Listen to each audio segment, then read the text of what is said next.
Well, once again, it's time for the Root Tip of the Week. I'm Dr. Kit Weathers, and let's get right to it.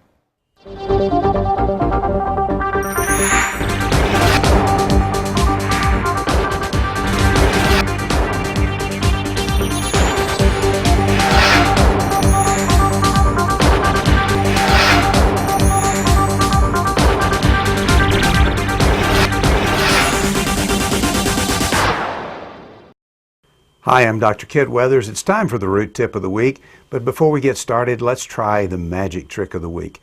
This trick I'm going to show you today is one of my very favorites. I did it when I was 9 years old and fooled my parents and a lot of people with it. You can do this anywhere. If you happen to be in a restaurant or in a bar and you see that they've got a shot glass on the counter, you can borrow the shot glass because it can be a normal glass, and you borrow a quarter, and somebody could actually write their name on that quarter because they're going to get the quarter back in a very mysterious way. So what you do is you take and borrow a handkerchief. You could use a napkin if you wanted to. I'm just going to use this red handkerchief, and you cover it up so that whoever is going to do the trick with you will have will hold on to this, and underneath you place the shot glass, and they, at any time, can drop it into the glass. Once it goes in, then you can turn the glass upside down, pour the water or the liquor or whatever was in there out, and the quarter is gone. Then, of course, you can make it appear in their ear. To learn the secret to this and other magic tricks in this series, go to EndoRootCamp.com. Hi, Kit Weathers again with the Root Tip of the Week. I just returned from Philadelphia where I had a great presentation and some of the nicest people I think I've ever met. I spoke to the Philadelphia Dental Clinic Study Club, which they tell me is the oldest dental study club in the United States. Now, I don't mean the oldest people in the group, but I think it's definitely one of the nicest groups I've spoken to.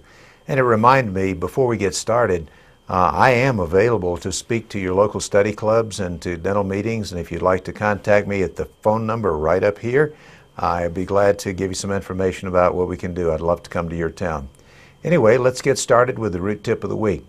I had some really interesting questions at the Philadelphia Study Club, and I'd like to answer a couple of them right now.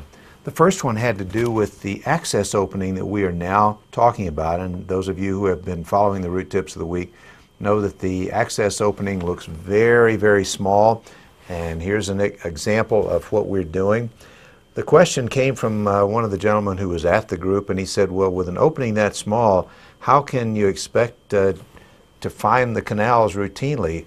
And it all comes back to the fact that if you're looking in the right place, you will find them. And a second comment was, how do you make sure that you have all of the material out from underneath the little pulp horns and things of that nature. And one of the things that we do is to go in with a small half-round burr and make sure we get as much of the material out from underneath as possible.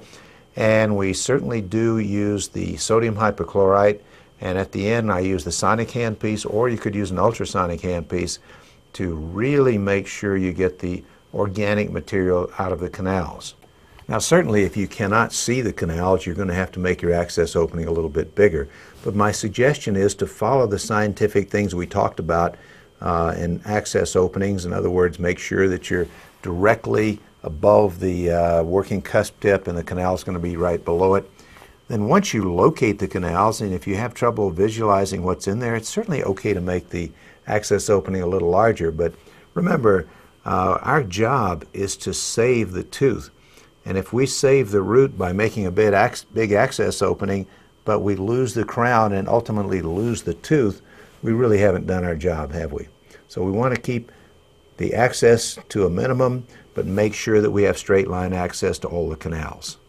Another question came to me quite recently by email, and the question was, I'm having a lot of trouble with the Easy Fill cement that you recommended in the past, and it seems to be way too thick.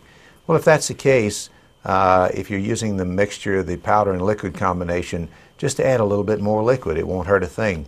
You want something the consistency of sour cream. Or use the Easy Fill Express, which has the pre-mixed syringe, and you won't have to worry about getting the right mixture. It does it for you automatically. The question that I just received very recently was, how do we use K-type hand files to our best advantage. My first suggestion to you is don't use nickel titanium hand files because they're too flexible and you really won't get the job done the way you want to do it. In order to explain the answer to this, I have to tell you what a K-file actually is. The Kerr Company was the first company to design and make Kerr-type instruments. And when the other companies just started making them, they, for some reason, didn't want to call them Kerr-type instruments, so that's where the K-type comes from.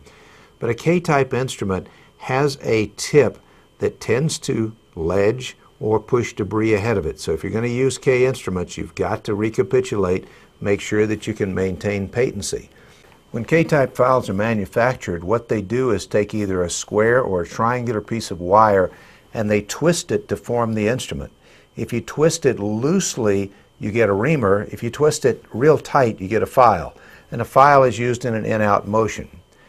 Now, the Endomagic hand files are made from a 5-sided wire, and the 5 sides make the instrument stiffer. And you may wonder, well, why do we want a stiffer instrument? Shouldn't we be looking for something more flexible? The answer would be yes, with rotary nickel titanium and curved canals, but if you're trying to negotiate a canal, you probably, especially in the small files, would like to have something with a little more rigidity to it, and that's where the 5-sided Endomagic file really shines. I think you'll enjoy that. And one last thing before we wrap this up for today.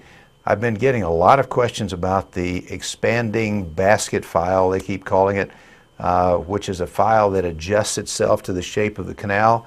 The actual name is the SAF file, which stands for self-adjusting file. And I'll show you just a real brief clip right now, and you can see what it actually looks like. But this particular instrument is not available on the market right now. I have no idea when it will be available, but it looks kind of interesting. Again, remember, if you quote me, date me.